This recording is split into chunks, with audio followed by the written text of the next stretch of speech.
Écoutez, on était venu par courtoisie républicaine parce que le Premier ministre nous y avait invités. Et donc nous sommes venus rappeler que nous proposions un chemin différent de celui qu'il propose. Et il nous a rappelé, en désaccord avec nous, qu'il y avait deux projets qui se confrontaient. C'était parfaitement légitime de sa part, c'est parfaitement légitime de la nôtre. Et ce matin, nous étions venus en réalité avec les exigences que portent les Françaises et les Français. Nous étions avec les soucis de ces parents qui affrontent la rentrée scolaire et qui voient des écoles avec des classes surchargées. Nous étions là avec cette maman seule qui se demande comment elle arrivera à finir le mois avec ses enfants. Nous étions avec en tête ces chefs d'entreprise qui nous interrogent sur la façon dont se remplira le carnet de commandes, parce que la vérité, c'est qu'ils voient qu'il n'y a plus d'argent. Et donc, nous sommes venus dire que nous croyons effectivement à un diagnostic qui est posé et que nous ne contestons pas. Il y a une dette publique qui est devenue insupportable, mais il faut à la fois la réduire en allant chercher l'argent là où il se trouve, c'est-à-dire dans la poche de celles et ceux qui ont beaucoup profité des 8 années dernières sous le règne du président de la République et de ses premiers ministres successifs. Et puis ensuite, il faut aussi opérer une relance. Et c'est la raison pour laquelle, dans le plan que nous avons proposé avec nos groupes parlementaires, un plan qui est parfaitement équilibré.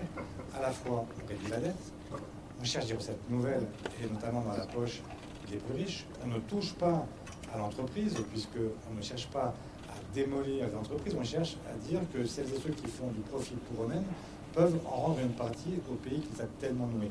Et enfin, on cherche à relancer, donc à la fois plus de pouvoir d'achat pour les Françaises et les Français, 6 milliards, 3 milliards destinés à suspendre la réforme des retraites pour permettre donc de trouver le temps d'une discussion avec les partenaires sociaux pour arriver à remplacer la réforme Borne.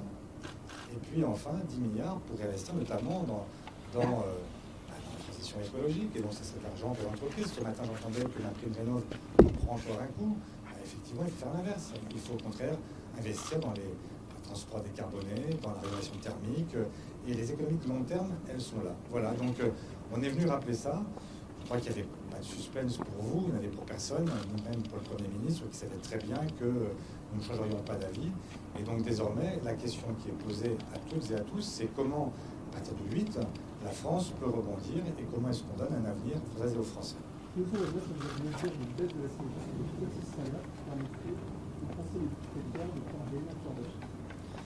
Si vous voulez, on peut y revenir. Je ne suis pas sûr que ce soit en trois objets, mais nous avons dit qu'il y avait une façon de rendre de l'argent aux Françaises et aux Français, c'était de créer des taux différents selon les revenus. Et donc pour la moitié ou presque des Français, ceux qui sont juste en dessous de la médiane, donc ils auraient la possibilité de voir leurs revenus conséquemment augmenter, puisque les calculs que nous avons opérés, c'est qu'une maman qui élève un enfant seul, eh bien, verrait ses revenus augmenter de 900 € par an. Pour un foyer fiscal avec 2 salariés à 1 920 €, ce serait environ 1 500 € supplémentaires, ce qui permet de relancer là aussi la consommation, parce que ce que nous prenons, c'est que c'est la consommation populaire qui est le vrai dopant pour l'activité économique. Et donc, ce n'est pas contre le monde de l'entreprise, comme je l'entends souvent, c'est au contraire pour favoriser la reprise et permettre de redonner aussi un peu de couleur à ce pays. Moi, ce que je crois, c'est que le plan qui nous a été présenté le 15 juillet est un plan qui plonge ce pays dans la dépression et dans la récession. Et donc, nous devons, au contraire, faire en sorte de redonner un peu d'espoir à ce pays qui est bourré d'atouts, mais qui a tellement perdu confiance parce qu'il a le sentiment qu'à chaque fois, on demande aux mêmes, et ceux à qui on demande ne peuvent plus.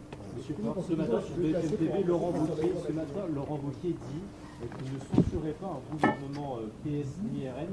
Est-ce que ça veut dire que voilà, la proposition que vous faites finalement aujourd'hui, elle est plus que discutable et vous êtes finalement le parti qui doit être au centre du jeu? Ça vous conforte dans... On a toujours pensé que cette proposition était parfaitement discutable. Maintenant, elle appartient au seul chef de l'État et nous l'avons dit à plusieurs reprises que dans ce périmètre qui est celui de la gauche qui veut gouverner, à lui de choisir quel sera le ou la première ministre qui aura son agrément et qui permettra ensuite, sur la base que nous avons définie, de gouverner et d'avancer, parce que le but du jeu, il est là, c'est qu'il y a une proposition sur la table, elle permet bien sûr d'offrir un autre regard sur l'avenir, et je pense que ça mérite effectivement d'être discuté. Donc tant mieux si Laurent Wauquiez dit qu'il ne censurerait pas ce gouvernement. Ça vous surprend qu'il dise ça? Je pense qu'aujourd'hui on est dans une impasse, et que donc tout responsable politique devrait se poser la question de savoir comment est-ce qu'on en sort, comment est-ce qu'on sort ce pays de l'impasse dans laquelle il est rentré après une dissolution qui, à bien des égards, est une dissolution ratée. Donc maintenant, nous savons toutes et tous qu'il n'y a aucune solution majoritaire, et donc nous avons le mérite de présenter une offre.